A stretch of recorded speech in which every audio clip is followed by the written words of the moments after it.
Hello, dear friends. You are welcome to African Spiritual Connections TV. My name is Paulvin. Today, I have come on a vacation to my village. So, I'm staying away from the busy schedules of Accra to take a bit of rest, or to have a bit of rest. So, I'm going to take time to reply comments on my video. So, in case you have any question at all that you want to ask me, from now till Sunday, go ahead and then make the comment on any of my videos and I will do a video to reply to you. Now let me go ahead and respond to this particular person. His name is Benisa. Benisa is asking, is it all spiritual marriages that has to be rebound? What he means is that I did the video and spoke about the fact that humans have spiritual families, that when they come to earth, they must be rebound. And some of the families are husbands and wives, that we don't need to break them. When you realize there is a connection, you have to find a way to reconnect properly and seek help. Okay. Now, what I left out of that video is the negative aspects of that spiritual connection, in the sense that it is not every spiritual marriage that has a source in the beginning of a human life or in the ancestral world. There are some humans that have been married to by spirits and even fellow humans on earth. That has nothing to do with the ancestors or the ancestral world. All right. Now, what we do is that the moment you start experiencing the effect of or the symptoms of spiritual marriage, you should quickly visit a shrine that knows how to look into things to find out if your marriage is original or it is the by force type of spiritual marriage. When I say by force type of spiritual marriage, what I'm talking about is that there are people on earth that even their own parents, their own mothers and fathers have married them spiritually and are destroying things for them.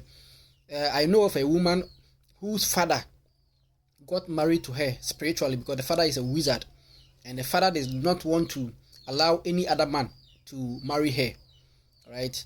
When we did divination for her and we taught her a particular ritual to do with certain things to bath, she bathed them and the father died because the father was resisting to divorce the daughter.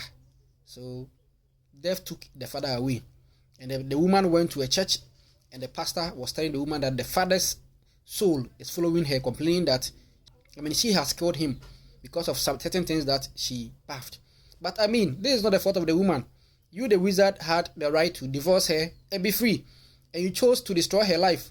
Therefore, death took you away. You are to blame, not the woman.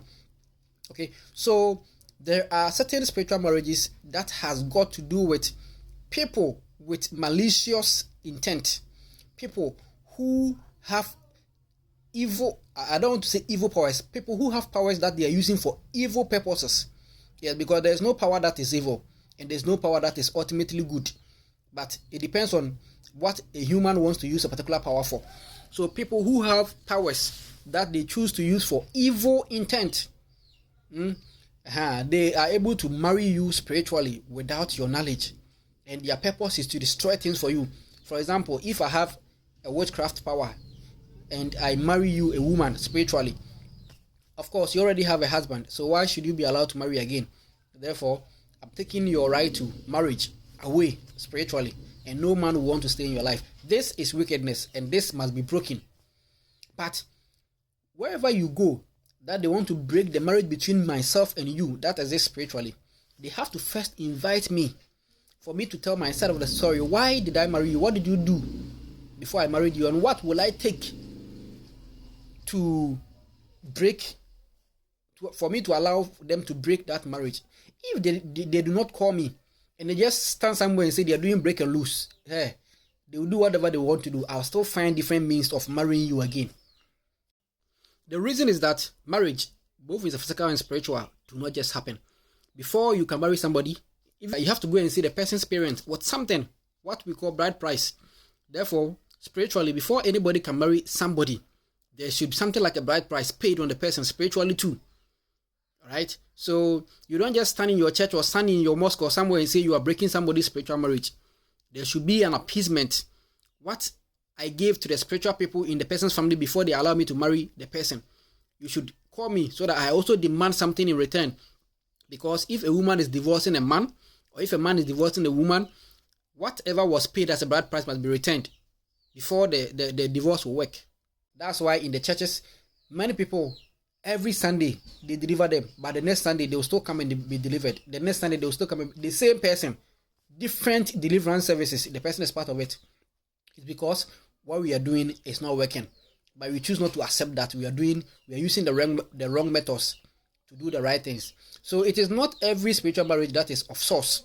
And some of them must be broken. But we must find the proper means of breaking them. And we must go to the right places for such breaking. Right? And normally it should be done in a judgmental way, or in a courtroom setting where we sit, call the spirit or the human, the witch or the wizard that has married you, and ask why the marriage and what must be done, for them to tell us what must be done, and then we hold them accountable to whatever they tell us to do. Right? So yes, it is not every spiritual marriage that must be rebound. Some of them must be broken with force.